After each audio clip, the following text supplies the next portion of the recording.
Atlantic கடலில் இருக்கும் ஒரு பகுதியை உலகமே பெர்முடா முக்கோணம் என்று பயத்தோடு அழைக்கிறது.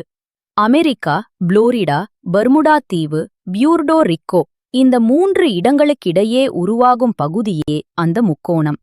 பல தசாப்தங்களாக அங்கே கப்பல்கள், விமானங்கள் காணாமல் போனதாக பதிவுகள் உண்டு. முக்கியமாக 1945இல் 5 அமெரிக்க இராணுவ விமானங்கள் அந்த பகுதியில் பறந்து போய் ரேடியோ தொடர்பு துண்டிக்கப்பட்டது. மீண்டும் எந்த தடயமும் கண்டுபிடிக்கப்படவில்லை.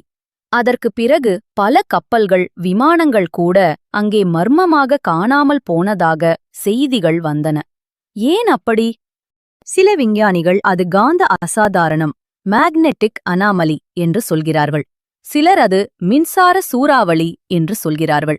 சிலர் கூட அங்கே வெளி உலக உயிரினங்கள் போர்ட்டல் வைத்திருக்கிறார்கள் என்று நம்புகிறார்கள். இன்றும் அந்த பெர்முடா முக்கோணம் உலகின் மிகப்பெரிய கடல் மர்மமாகவே இருக்கிறது. அங்கே என்ன நடக்கிறது?